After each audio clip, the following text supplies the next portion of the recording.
Hello. Welcome all, and thank you so much for stopping by. Guys, we have a very different one here for you today. Today we'll be reacting to a political video directly, funnily enough, and specifically it is the launch trailer, I guess you would call it, for the RestoreBritain party. Now, I can hear you asking, Lord Intellectual, why would you choose this video specifically? Of all the political videos out there, why this one?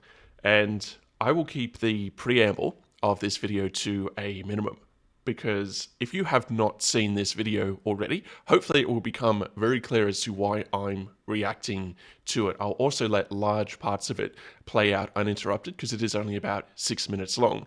But to those of you who haven't seen this yet and are going to watch along with me, there's essentially just one thing I want you to know first, and that's we have been beaten over the head with sticks for years. We have been ostracized. We have been punished. We have been cut out. Nothing to do with our actions or our opinions or anything like that, simply for existing. So when you're watching through this with me, you're going to be very guarded against hope. You're going to have that shield of cynicism and irony about you. And that is a defense that has formed over time due to the nature of the world and what we have experienced within it.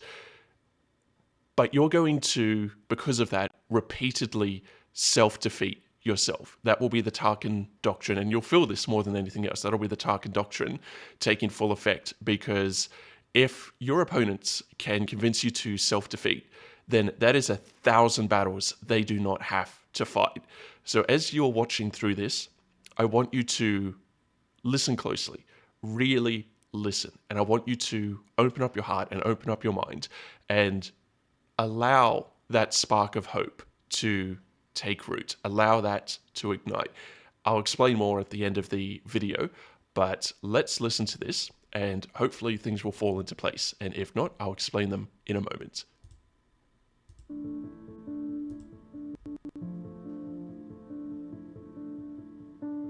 I have chosen to speak to you today from the farm because places like this represent what proper Britain is about.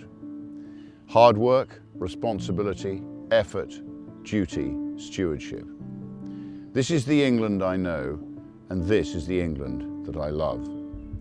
On a farm, you don't think in election cycles or headlines or polling. You think in seasons, you think in generations, in what you leave behind to those who come after you. And that's why, here on the farm, I am now launching RestoreBritain as a national political party. I'm now going to dedicate my life to finding, organising, funding, and providing hundreds of qualified candidates to present to the British people at the next general election. This process has already started, with invitations being issued to patriots in aligned political parties, Reform, the Conservatives, the SDP, Advance, and more. In local politics, we will work in partnership with localised political parties, such as Great Yarmouth First, that have the best interests of their residents at heart, combining our forces at the next general election. The men and women standing for Restore in that election will not be politicians, I promise you that. They will not be failed ministers. They will not be tainted by failures of the past. They will be from business, from the military, from science, from medicine, from education, from industry, representing real communities up and down the country.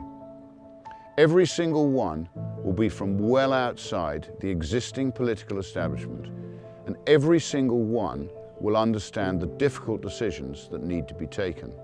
Because there are no easy fixes.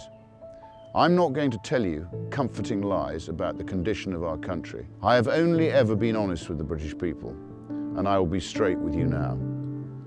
What is necessary will be incredibly painful. But for the first time in a very long time, voters will have a genuine alternative which is truthful with them about the scale of what now has to be done. The first priority is to control who comes to our country, and more importantly, who stays in our country. Restore Britain will not just stop mass immigration, we will reverse it.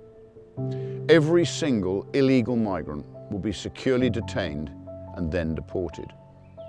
The message will be unrelenting. If you are in this country without our permission, you will be removed. For the foreseeable future, far more people must leave Britain than arrive. If a foreign national is unable to speak English, lives in social housing, claims benefits, refuses to work, fails to integrate, commits crime, or even actively hates our way of life and wishes to do us harm, then they must leave or be made to leave. How far have we come that this even has to be said out loud? So in any other political system, in any other part of the world that isn't the Western world, actively hating the culture that you're in and actively conspiring and working against it would carry severe punishments. And I do wonder if when this moment in history gets looked back on in maybe even 10 years, but I'm more thinking 30 years, 60 years, 100 years, what people are going to think. Does anyone else remember when we were taught the politics of the past in school as part of our education? And we always felt there was a massive disconnect there. Like, people could not be this out of it, this dumb. They could not have let things get this bad. This makes no sense. This would never happen again. This would never happen with modern technology. This would never happen for insert 1,000 different reasons here. But it has. And we have all seen it happen in real time. And this ties back to that cynicism because of the left and liberalism, and we can bring up 1,000 different reasons as to why it has happened. But these attitudes, this suicidal empathy at the cost of everything else, this performative empathy, has cost us as a society, as a people, and as individuals so much that I don't think we can even begin to calculate or tally up the total cost of that. I think that is something that's going to have to be left to future historians, and that's part of why I make these videos, to act as a primary source for future historians. These types of videos are becoming the new political cartoons, the new journals, the new archives, and it's part of why I'm reacting to this video specifically as well. But I want you all to think about the fact that this politician is standing up and saying this, the fact that this politician has to stand up and say this, to just point it out, is absolutely incredible, in the sense that how did it get this far? How did it get this bad? These would be a given in any other peaceful time in history. You would not have to say this. No one would disagree with it. You'd be like, of course. What do you mean you would bring in foreign nationals that don't integrate and mooch off the welfare system and don't work when they're healthy and do all of this other stuff? I'm not going to dive too into it in the middle of this video, but the fact that this is so out of the box and that this is such a different opinion to what we've seen in the mainstream, I believe speaks volumes for itself. So let's continue with the rest of this and see what else he has to say. Restore Britain will make our communities safe again for women and children. That I promise you. If that means millions go, then millions go. We're constantly told that the economy needs vast swathes of low-skilled migrants. We know that's simply not true. What we need is to get millions of healthy Brits back into work. A radical overhaul of how welfare is delivered. Protecting those in genuine need, but not funding healthy shirkers to live off the back of hard-working men and women. If you can work, you must work. It really is that simple. Restore Britain will be abundantly clear.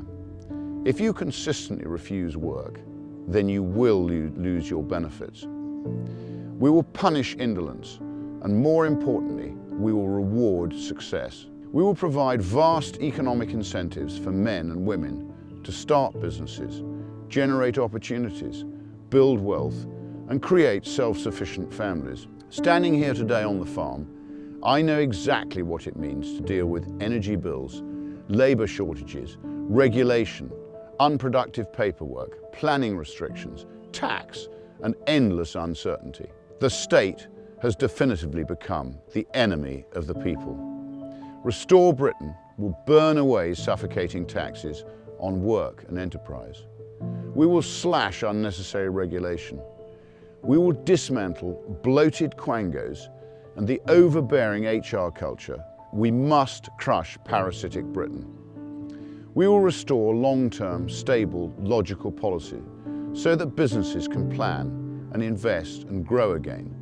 But Restore Britain is about much more than numbers on a spreadsheet. It's about who we are as a nation and who we are as a people.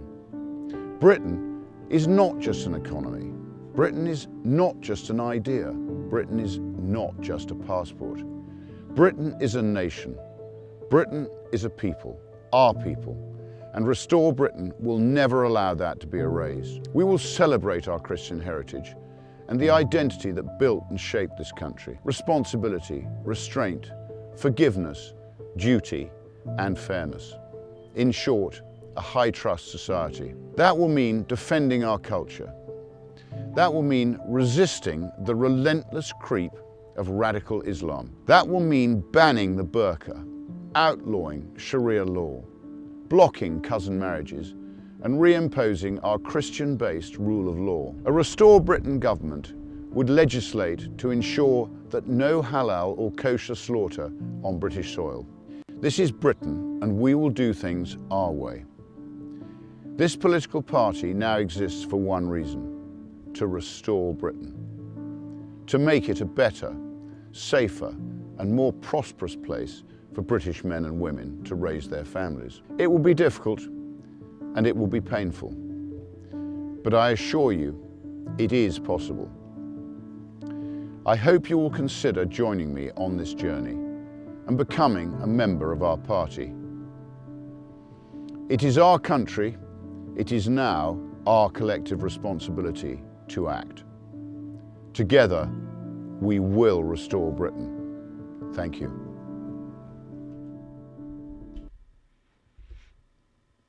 Okay, there is a lot to break down there, and I could go into minute detail for hours, I believe, with this one, even though it is only that 6-minute video.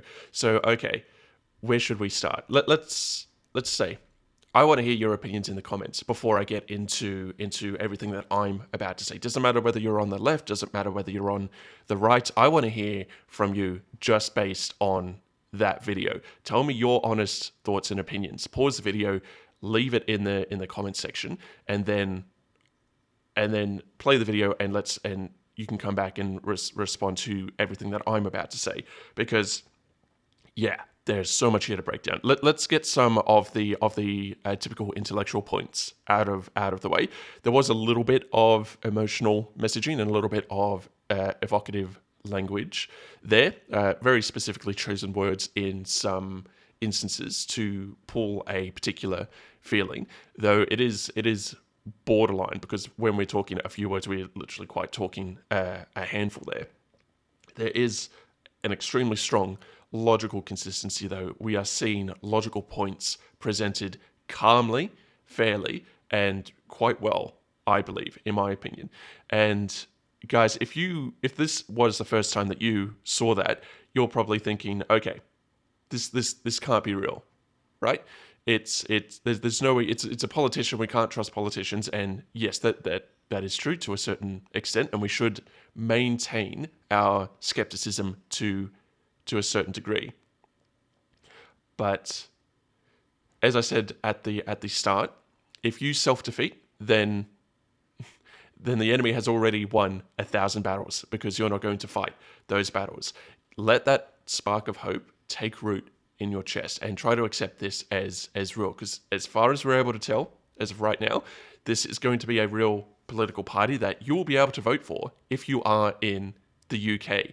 And this is a moment to make a difference. I have heard the same rhetoric over and over that you have. You can't vote your way out of this problem, yada, yada, yada. It gets tiring, it gets exhausting, and it is designed to wear you down over time with consistent messaging from different vectors and through different avenues. Don't even try. The battle is already lost. But guys, if the battle was already lost, their propaganda would no longer be necessary. Now, is this propaganda? Well, it is a political message, so I think it would be hard to deny one way or another that it is propaganda to a certain extent. But when we take stock of what is this meant to do, it doesn't really have that whiff of propaganda about it, at least not for the most part, because this is announcing the launch of a new political party. And as I said, it's to do with politics. There's always going to be some level of propaganda. You can think in terms of percentages, if that helps. But some of the stuff in here is incredible that it even has to be said out loud. Banning cousin marriages. That should just already be a thing. I believe it is already a thing. It's just not enforced. Like, a nation that is not enforcing its own laws, unless you go online to voice a dissenting opinion, apparently. I struggle to see how a nation like that can survive. And for the longest time, we have seen Britain, the UK, whatever you want to call it, fall and degrade over and over and over again. And don't forget, the point of Brexit was to prevent the migrants. It was to prevent the European Union saying, okay, you must accept X 100,000 migrants as part of your membership to the European Union. That was one of the driving forces behind Brexit. And even despite that, all of these migrants have continued to come over. And it is a form of social warfare. And I'm gonna state a very, very unpopular opinion here on both the right and the left. So even if you disagree with it, just hear me out, because as much as you disagree with it, I can guarantee you your opponent on the other side of the aisle is going to disagree with it as well and dislike it as well. But all these migrants coming over let's use the boats as the boats crossing the English Channel from France as an example. How do we know this is social warfare? Because those boats would not be able to stand up to a single attack helicopter, right? If Britain decided that they did not want these boats over there, they have the technology, they have the weapons, they have the military to just stop that entirely. Just open fire on the boats, and that will stop the issue. And yes, of course, the people on the boats are going to die. Like, that's the point, really. Like, you're not allowed to come over here, and this is how we enforce it. And I can already hear a bunch of leftists jumping up and down and screaming about human rights and whatnot. But to that, I would say, well, why are they coming over in the first place? And the lefts are going to go, oh, well, they're going to seek a better life. They're running from this, that, the other. It's like, okay, think of it less about, try not to think of it in terms of humans and humanity. Think about it as a nature reserve with a protected species. The way we classify endangered species is how much of their population is left, how much of a habitat do they have, how much are they at risk of not continuing on to the next generation. So if we apply the way we classify endangered species, well then the British public would be an endangered species. They are being overrun by an invasive species. And we don't like it when that happens to animals. And we go to incredible, extraordinary steps when that starts to happen in the animal kingdom. And I can already hear the left, yes, I know. They'll go, oh, well, that's the animal kingdom, and that's only happening because of human intervention and so on and so forth. But that's the same thing here. There is no protected space for the British public. They are the natives in their own land, and the left will always talk about native rights unless those natives are white. Like, what responsibility do the British public have to pay for these migrants, to shelter these migrants? Like, give me a logical, non-emotional reason behind that. And that is where the argument falls apart, because particularly on the left, it is purely emotional driven arguments and performative empathy driving these arguments. If you ever sit down and have a conversation with the left, and again, this is, I'm going to get labeled right wing here, despite the fact that I personally lean left of center, and I bring the arguments back to the center through the exercise of logic and mental ability.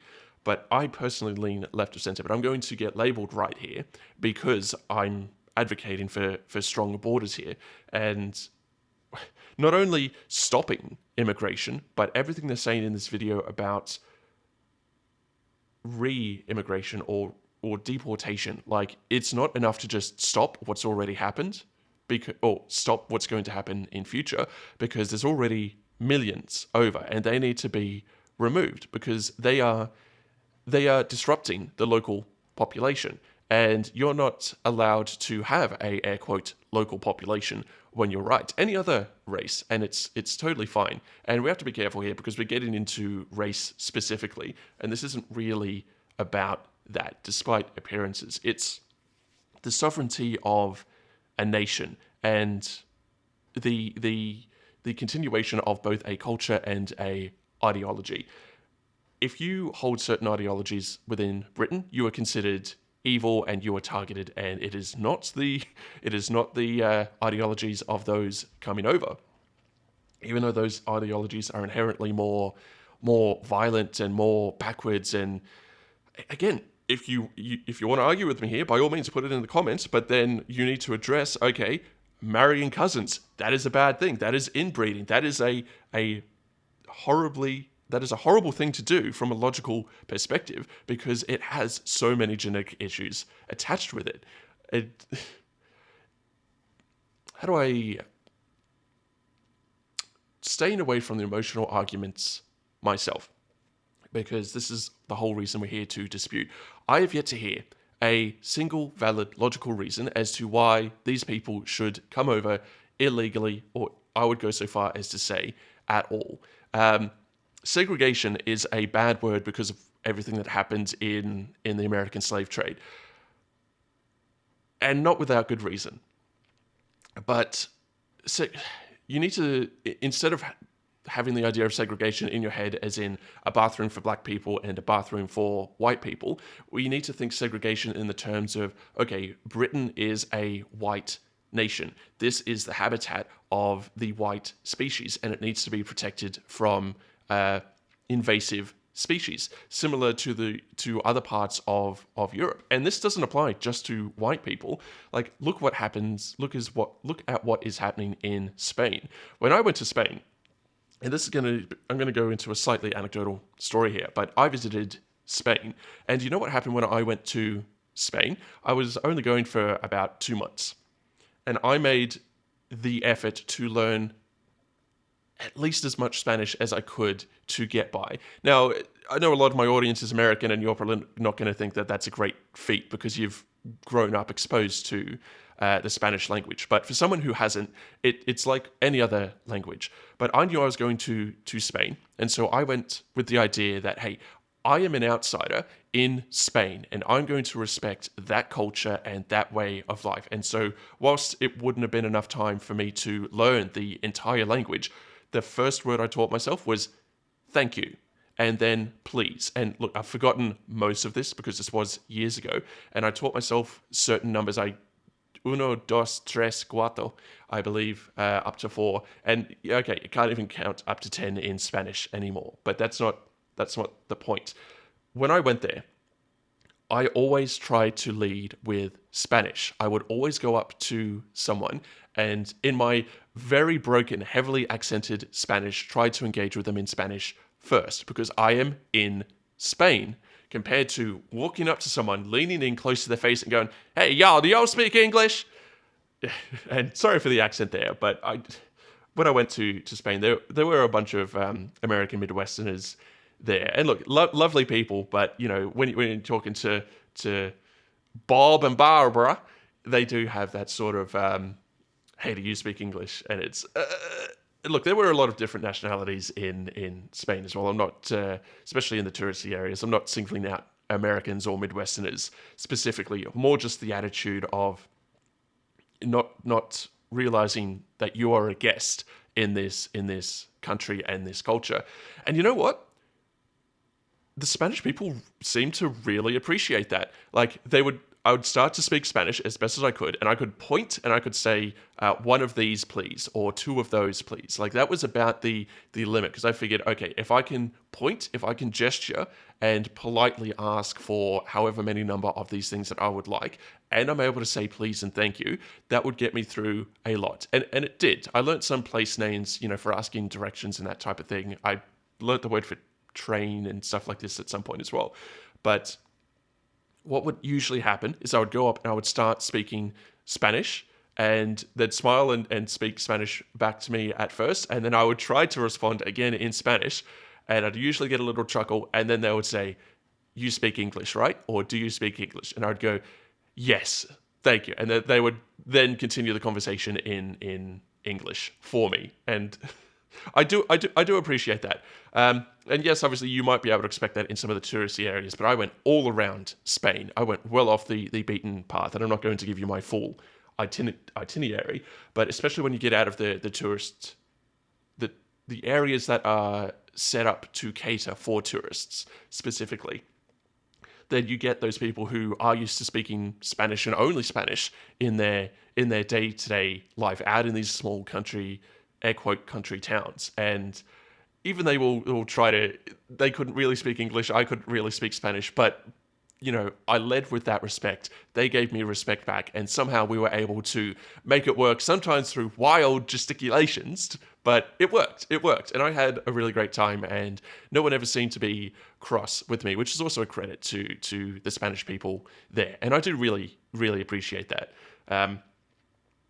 But compare that to other people who don't respect the culture there. And it's not as if they were nice to everyone, because if you led with that, "Hey, do you speak English?" or that type of thing, then yeah, okay, I noticed that people who were part of certain tour groups who had those sort of attitudes, they were not treated quite so well. And I can understand that. And it ties back to the idea of when you go somewhere, you have to acknowledge that it is a separate culture. It is a separate people. You need to show that respect. And I don't understand how people can come over and expect to be accommodated and be given, wealth there and housing and food and all of this type of stuff. And there's always the argument, oh, well, they're refugees. It's like, are they? Are they though? What are they really running from? Like, in my opinion, a refugee would not come over and then go steal a swan from the Queen and cook that swan. Because if you didn't know that that's happening, we're now worried about the swans in Britain because they keep getting stolen by these immigrants, and they'll set up camps in parks and they'll do all of these. And the current government will, and don't take my word for this either, I've said this a million different times, always, fact check what I'm saying, because you always need to form your own opinions on these things. But it will be very easy to find that the government will bring in thousands of immigrants to these small towns, to the point where the immigrants will almost, or sometimes quite literally, outnumber the other people within this town or this village. And so what they're saying in this video about essentially Britain is for the British people, and if you're not going to integrate, well, then you need to get out and you need to be removed. This is a no-brainer, and give me a non-emotional argument to counter that, and I will gladly hear you out. One of the few arguments that I have heard is, oh, it brings in a breadth of ideas and a breadth of experiences. And, well, that is technically true, and I often argue for those breadth of experiences and for those breadth of that diversity of thought is important. And I know diversity is somewhat of a bad word nowadays, but no, diversity of thought can be a very good thing. And sometimes you do need to travel around and have those experiences. But this, if left unchecked, will be the total elimination of a particular ideology and a particular way of thinking. And that is what I'm against as an intellectual. This is obviously a very emotional and highly charged subject, but if you were to wipe out Britain, if you were to wipe out all of the Nordic countries and just replace them with Africans and Middle Eastern and all of these other cultures. Well, you have just lost culture. I mean, look at everything that's happening in France. France is one of the most cultural places in the world, in history, and they're being overrun. Things are horrible in France right now. You compare the architecture to what's happening on the streets. Compare, the grandeur of the past to having the crown jewels stolen in broad daylight. Like, there's so much that's going on. But I am starting to drift from the point, and I do apologize for that. To recenter us here, RestoreBritain. Let's assume I am in Britain. I'm not saying that I am, but let's assume that I am in Britain. This would definitely have my vote because they have a stated goal. And it's not the, elimination of an opposing ideology. It's not the elimination of an opposing people. It's simply the protection of our own, of your own. So how can that possibly be considered a bad thing? Tell me in the comments, because this is going to be a controversial one, and I do want to hear people's opinions on it. I have resisted the urge to break this down in minute detail because that video would be many hours long, and I can already feel this video dragging on a little bit as well. So I do want to keep things relatively concise. But if you have not seen that video before, thank you for watching this video with me. And I know it could be a rug pull. And I know that on some level, you will have that instinct to think, well, what if it goes wrong? It is a politician. We can't trust this politician, so on and so forth. We don't know what's going to happen tomorrow. But if you allow yourself to be paralyzed to either inaction or to not take the opportunity presented before you, again, your opponents have won. The enemy has won. We need to take this at face value and say, okay, this is what we want. We want people representing us who hold these values. It is time to vote for this person. And yeah, I know, okay, they're not an established political party. They're not the Tories or anything like that. Not that the Tories have been doing a particularly great job either, mind you, but you can make a difference. And this is a democracy. Your vote matters. And that is why they are so desperately trying to get you to think it's already lost. Because if you don't vote, or you vote for an established party who isn't doing the job that you want, then they've won, because your vote has essentially already been lost. And even if, let's assume worst case scenario, this particular political party does not make it into office, there are still many benefits that your vote grants them from a funding perspective, from a legitimacy perspective, from a social perspective. Talk about it. Talk about who you voted for and why you voted for them. And even if they miss this election cycle, that empowers them immensely for the next election cycle. And hey, again, don't take my word for it. If you want another example, look over at I believe it's the Australia First party over in Australia. If you're not familiar with Pauline Hanson, she's quite the character, and I do clash with her because she is an anti-vaxxer, and don't get me started on anti-vaxxers. But her party holds, let's say, a lot of the same values. It's not a direct one-to-one comparison, but the point is their party has been around for a while, and people would always think, they'll never get in because they're these, fringe alt-right whack jobs. But the current polling over in Australia they're actually winning. They're actually coming ahead of some of the, I believe it was the coalition. I'm not super up on Australian politics. I do know some things here and there, but it's basically a two-party system over in Australia. Well, I suppose technically you have the Greens as well, but effectively it's a two-party system. And the Australia First Party has overcome those incumbents, despite the anti-intellectual messaging with the whole anti-vax argument, because they hold these values and because people are sick of it. And people have been saying for years, like, they will never be in power. You're throwing away your vote. But cycle after cycle, they get more and more votes. And even though they don't get in for the previous election cycles, I mean, Pauline Hanson has gotten in, but they lose a lot of, or they don't gain a lot of seats, I should say.